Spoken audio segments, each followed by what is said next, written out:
नमस्कार, राम राम। आप देख रहे हैं रेतीले मुसाफिर।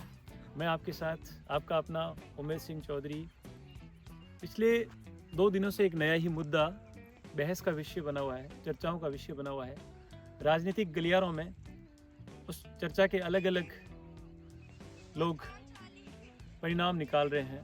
कहीं न कहीं राजस्थान के राजनीति में बाड़मेर, जैसलमेर और बालोतरा जैसे सीमावर्ती इलाके की बातें अक्सर खबरों में सुर्खियां बनी रहती है और उन खबरों में ही एक खबर निकल के आई है बाड़मेर और बालोतरा जैसे क्षेत्र की, जहां बालोतरा जैसी जगह से बायतू जैसी तहसील को निकालकर वापस बाड़मेर में जोड़ना अपने आप में एक राजनीतिक परिदृश्य में देखा जाए तो बहुत बड़ी बात है, क्योंकि कहीं न कहीं बायतू को बाड़मेर के लिए बहुत अग्रिम पंक्ति में गिना जाता है। बायतू के लोग सक्षम है शिक्षा के क्षेत्र में, खेती के क्षेत्र में, व्यवसाय के क्षेत्र में।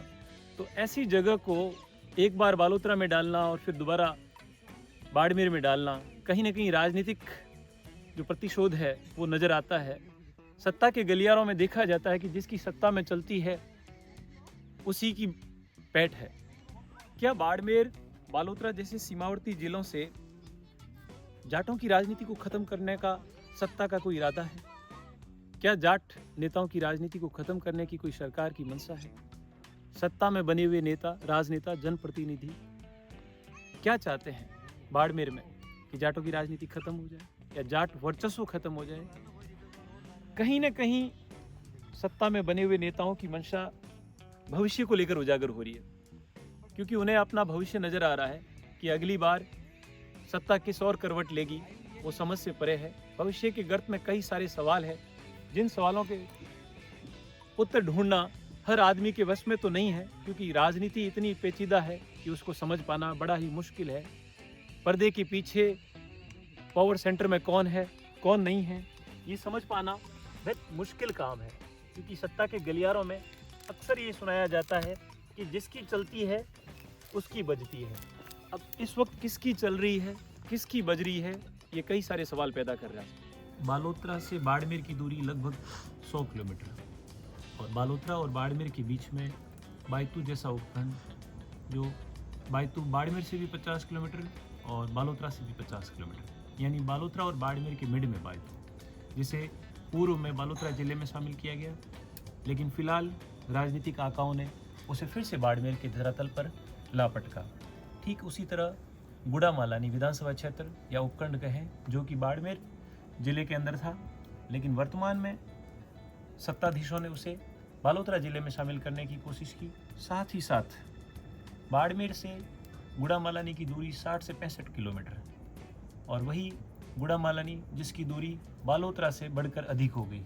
लेकिन गुड़ामालानी के साथ साथ बाड़मेर का बेल्ट एक धोरीमना क्षेत्र, जो लगभग सीमावर्ती क्षेत्र है, जिसकी बाड़मेर से दूरी 60 से 70 किलोमीटर, लेकिन बायतू से उसकी दूरी, आप सोचिए, बालोतरा से उसकी दूरी सोचिए, नए ज़िले में शामिल करना क्या ठीक है? नए ज़िले को बनाते हैं, उनकी सीमाओं का सीमांकन किया जाता है लोगों की सुविधाओं के लिए, लेकिन कहीं ना कहीं ये देखा जा रहा है कि धोरीमना, जिसकी बाड़मेर से दूरी कम है, लेकिन बालोतरा से दूरी कितनी है?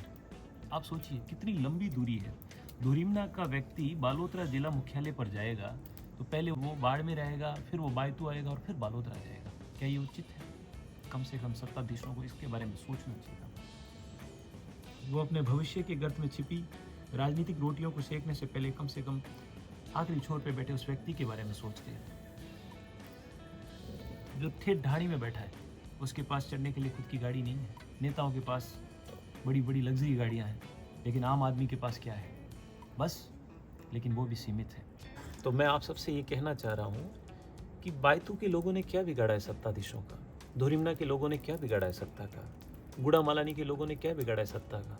नोखड़ा जैसी तहसील, जिसका उपखंड पहले गुड़ामालानी था, लेकिन अब बाड़मेर आएंगे वो, उन्होंने क्या बिगाड़ा है? बायतू के लोग रात को सो रहे हैं तब तो बालोतरा जिले में है, लेकिन सुबह उठते ही बाड़मेर जैसे जिले में। आखिर क्यों कभी बाड़मेर कभी बालोतरा? ये गेम कब तक चलता रहेगा और क्यों चलता रहेगा? क्या सत्ता में बैठे सत्ताधीश किसी एक जाति विशेष की राजनीति खत्म करना चाह रहे हैं, या मैं सीधे सीधे शब्दों में कहूँ कि जाट वर्ग की राजनीति खत्म करने की मंशा है उनकी, या जो जाट पावर है उसे खत्म करने की मंशा है? ये जो राजनीतिक गलियारा है उसकी पहुंच कितनी लंबी है, दिल्ली से लेके जयपुर और जयपुर से लेके बाड़मेर, आम आदमी की समझ से परे है। आम आदमी के साथ विश्वासघात तो हो ही रहा है, लेकिन उसकी सुरक्षा, स्वास्थ्य, वो चीज़ें नहीं देखी जा रही है राजनीतिक आंकड़ों से।